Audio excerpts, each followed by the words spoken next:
Gonna run a quick pre-trip. This is how to do and not do a pre-trip.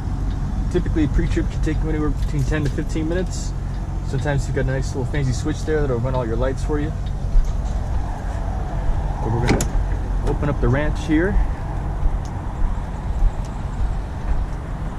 While you're walking around, let's making sure you're keeping an eye on your lights. So high beams and flashers are good.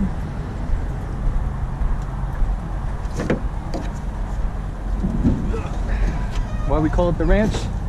Because this is where the horses live, bud. All right, it's kind of dirty, but what we're basically looking for is anything that looks like it's wet, so leaks.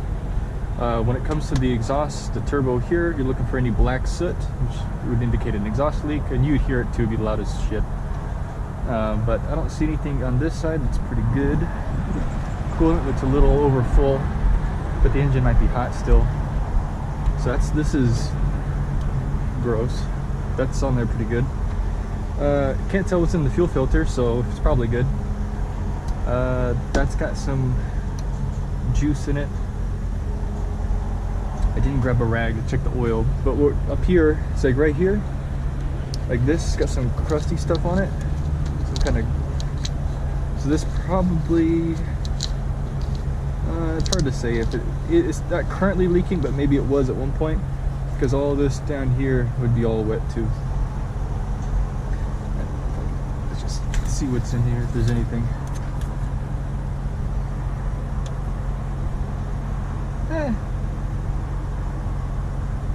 It's alright.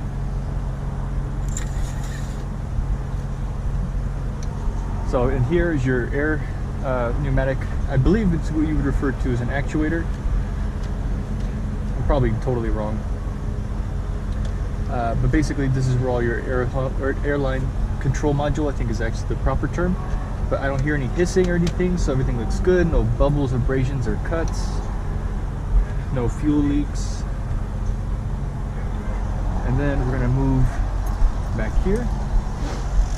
And again, we're looking, these are our airlines, electrical, everything looks good, no hissing. Tires look like they have air in them. Again, we're checking our lights. And actually, because we got one of these hoppers, I'm gonna go ahead and open it up, make sure that it's fucking working. And that'll just get bound up or something if it's not doing what it's supposed to do. That's secure. Let's turn this on. This controls the bottom. So let's see if there's anything in there.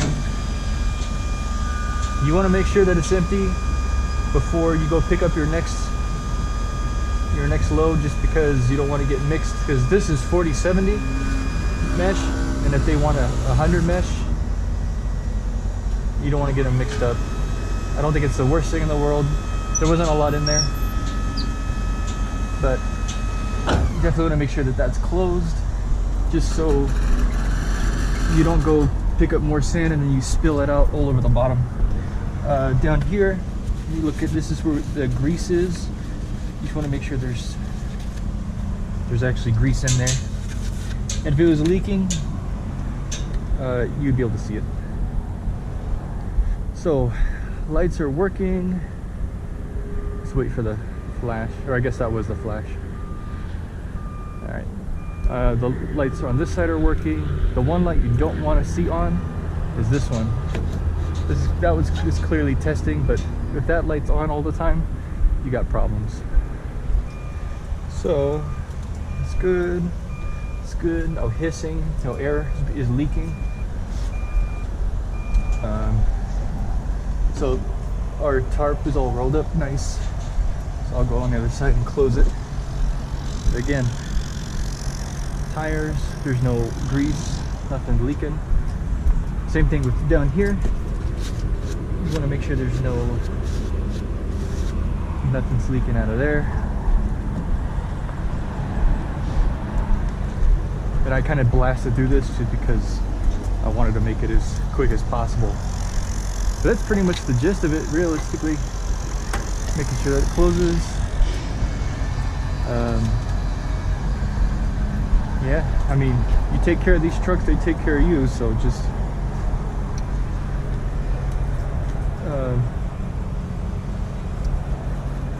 I guess that's it. That's all I got. Stay safe out there. And actually, before I forget, we want to make sure now that we checked all the other excuse me, we checked everything else. Then we want to check our oil pressure, everything else. So we had to let it do a gauge sweep. That's doing a pressure test.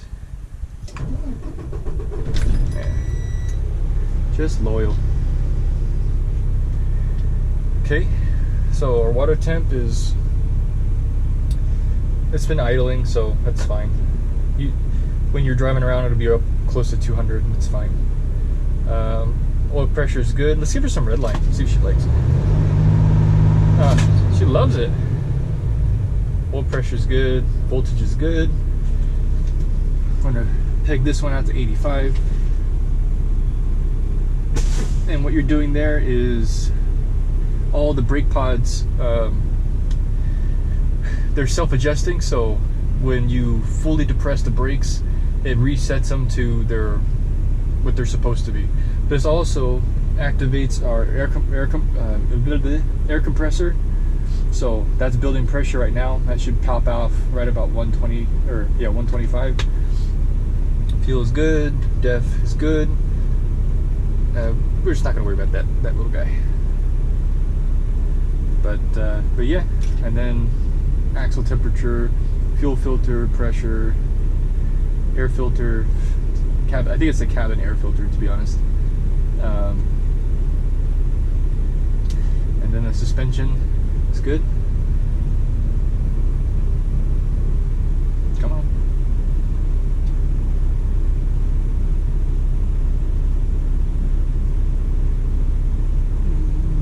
Well, it's still building pressure. It should cut out here in a minute. But other than that, that's pretty much what it is. There it is. You just heard that hiss. That was air pressure blow off valve. So tanks are full with air. We're ready to rock. All right. Take care. If you want to see more, you want more trucker tips or experiences, if you leave a like, comment, subscribe, and stay safe out there.